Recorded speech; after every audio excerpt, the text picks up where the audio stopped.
देखो जी, हम लोग UP board class 9th NCERT का चैप्टर 1 पढ़ रहे हैं। इसमें हम लोग आज पढ़ने जा रहे हैं वास्तविक संख्याओं पर संक्रियाएं। वास्तविक संख्याओं पर संक्रियाएं।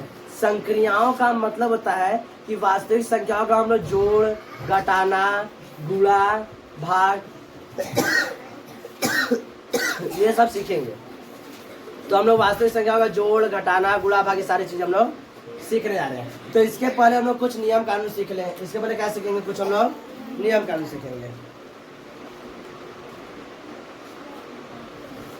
अब देखो ध्यान से, तो हम लोग पहले सबसे पहले क्या करते हैं कि वास्तविक संख्याओं के योग का नियम, वास्तविक संख्याओं के योग का नियम। तो देखो, वास्तविक संख्याओं का योग समवृत्त होता है।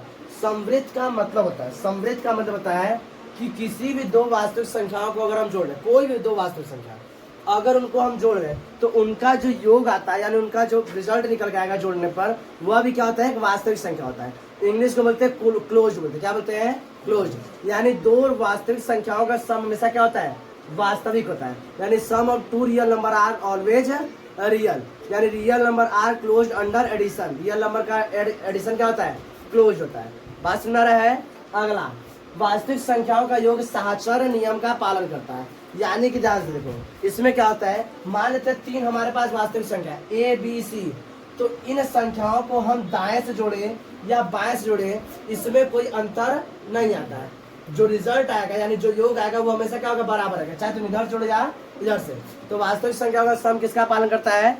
साहचर्य नियम का पालन करता है। अच्छा, इसमें यहाँ पर याद रखना कि वास्तविक संख्याओं का जोड़ करे, गुणा करे, घटाना करे, भाग करे, जो भी करे, वास्तविक संख्या में जोड़, घटाना, गुणा, भाग क्या होता है?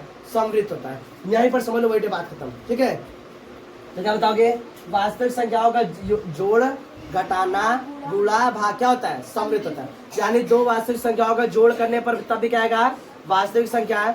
दो वास्तविक संख्याओं घटाने पर वास्तविक संख्या, दो वास्तविक संख्याओं गुणा करने पर वास्तविक संख्या, दो वास्तविक संख्याओं का भाग करने पर वास्तविक संख्या। ये याद रखना। बात सुना रहा है? अब अगला, वास्तविक संख्याओं का योग साहचर्य नियम का पालन करता है। इसमें जोड़ में पालन करेगा, गुणा में करेगा, लेकिन घटाना और भाग में नहीं करता। इसको समझते जाओ। तो वास्तविक संख्याओं का जोड़ और गुणा साहचर्य नियम का पालन करता है, जबकि घटाना और भाग साहचर्य नियम का पालन नहीं करता है। अगला, वास्तविक संख्याओं का जोड़ और गुणा क्रम विनिमय नियम का पालन करता है, जबकि घटाना और भाग क्रम विनिमय नियम का पालन नहीं करता है। जीरो को योग का तत्समक है। जीरो क्या बोलते हैं? योग का तत्समक है। यानी जीरो को किसी भी वास्तविक संख्या में जोड़ने पर उसका जो उत्तर आता है वह सेम वही वास्तविक संख्या है। एग्जाम्पल में देखो, इसे मान लेते हैं हम 4 में जोड़ रहे किसको? जीरो को, तो आंसर क्या आएगा? 4 आएगा। तो जीरो इसके मतलब इस संख्या में, वास्तविक संख्या में कोई परिवर्तन नहीं करता है। तो इसलिए जीरो क्या बोलते हैं? योग का तत्समक अवयव। योग का तत्समक अवयव, इंग्लिश में एडिटिव आइडेंटिटी। क्या बोलते हैं? Additive identity. यानी किसी भी नंबर में ऐड होकर उसकी आइडेंटिटी को चेंज नहीं करता है। यहाँ तक समझ में आ गया। अब हम लोग एक एक करके सभी प्रश्नों को धीरे धीरे हल करना सीखेंगे। ये इसको लिख लो इतना। अब देखो हम ध्यान से, अब हम लोग धीरे धीरे वास्तविक संख्याओं पर संक्रियाओं को समझेंगे। संक्रियाओं मतलब वास्तविक संख्याओं का जोड़, उनका घटाना, उनका गुणा और उनका भाग में सीखने जा रहे हैं। तो देखो यहाँ पर हमें क्या दिए हैं? यह एक वास्तविक संख्या है, यह पूरा क्या है? वास्तविक संख्या। यह भी वास्तविक संख्या है। इनका हम पहले क्या सीखने जा रहे हैं? जोड़ सीखने जा रहे हैं। तो वास्तविक संख्या को जोड़ देखो कैसे करेंगे, ध्यान देखना। तो यहाँ पर तुम्हें कौन सा नंबर दिख रहा है? 2√2। यह एक अपरिमेय संख्या। क्या हो गया? अपरिमेय संख्या। इसका मतलब क्या? 5√3। अच्छा, इसका मतलब समझ, 2√2 का मतलब क्या होता है? यहाँ पे एक समझ लेते हैं। देखो, √2 1 और √2 2 मिला कितना हो गया जी? 2√2। इस अंदर है, यानी 1√2 मिला के 2√2। ठीक है। अब इधर देखो, इसी तरह √3 और √2, हाँ √3 प्लस √3 और प्लस √3 मिला के 3√3 हो गया। देख रहे हो ना? सबका मतलब तुम इसी तरह समझ रहे ना। इसका मतलब √3 कब लिखा गया? 5 बार। इसका मतलब √2 कब लिखा गया? 2 बार। तो ये बात तो तुम लोग समझ में आ रही थी। ये √2 और ये -3 और √3, तो इसको हम उसी तरह फैला के लिख दे। इसका मतलब √2 कब लिखा हुआ है? 2 बार। रूट 2 कब बार लिखा हुआ है? ई कितनी बार लिखा हुआ है? 3 बार, और सॉरी 5 बार। कब बार? 5 बार।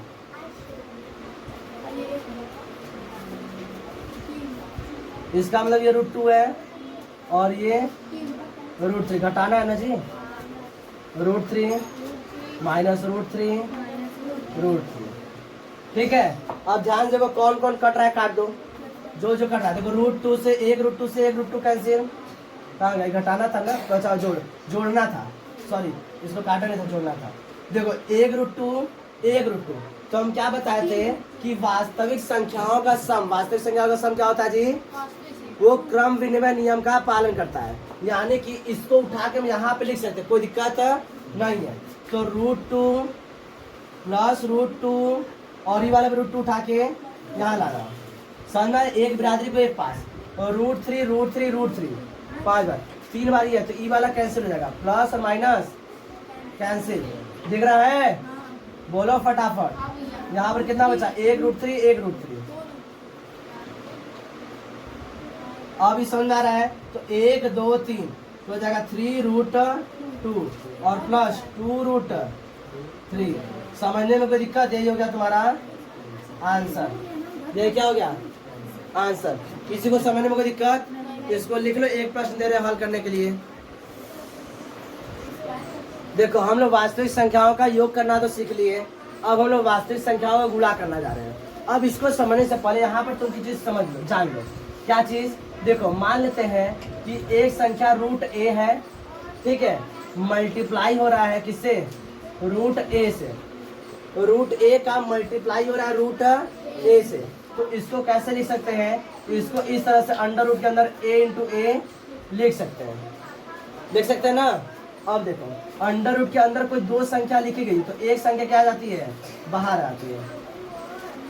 बात समझ रहा है? अंडर रूट के अंदर अगर कोई संख्या 2 बार लिखी है तो एक संख्या बाहर आती है, यानी कि अंडर रूट ए इंटू अंडर रूट ए बराबर क्या हो जाएगा? ए हो जाएगा। ये बात समझ में आई? अब इसी को यहाँ पर अप्लाई करेंगे। यह देखो ये क्या है? 6 रूट 5 और ये 2 रूट 5। तो इसमें यह जो पूरक संख्या है और ये जो पूरक संख्या, इनका गुणा एक साथ होगा और अंडर रूट की संख्याओं का गुणा एक साथ। ये नियम याद रखना, इनका गुणा अलग होगा और इनका गुणा अलग होगा। तो जब इनका गुणा कराएंगे तो कितना होगा? 6 दूना 12 और रूट 5 का गुणा कराएंगे रूट 5। याद आ रहा है? दिख रहा है? रूट ए इंटू रूट ए बराबर ए, तो रूट 5 इंटू रूट 5 बराबर 5। तो 12 गुणे में कितना हो जाएगा? 5। आंसर कितना होगा? 60।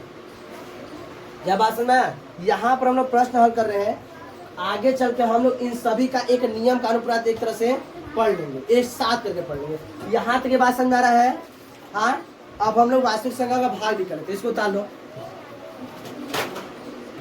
देखो वास्तविक संख्या हम लोग जोड़ करना सीख लिए, उनका गुणा करना सीख लिए, हम लोग भाग करना सीखते हैं। तो देखो वास्तविक संख्या को क्या करें? भाग करेंगे। तो भाग कैसे लिखते पता है? तो 8 रूट 15 में भाग करा दें किसके? 2 रूट 3 का। इस तरह कर सकते हैं। अच्छा नियम एक चीज और समझ लो, जैसे होता क्या है कि अंडर रूट में कोई संख्या इस तरह a इंटू बी करके लिखी गई है, ठीक है। एक एक नियम सीखते जाओ, यहाँ एप्लीकेशन करा रहे हैं और इन नियमों को यहाँ बताते जा रहे हैं। उसके बाद एक साथ पूरे नियमों को बता देंगे तो समझने में भी आसान रहेगा और करने में भी, ठीक है।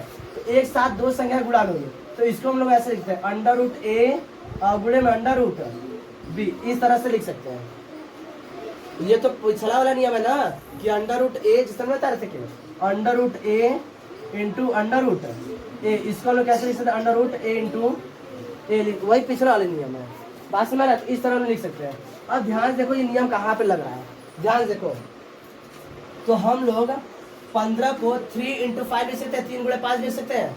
हाँ तो देखो 8 को तो बाहर ही रहने दो, 15 कैसे लिख सकते हैं? अंडर रूट 3 गुणे में 5, बोलो सही है, और 2 अंडर रूट 3 सही है।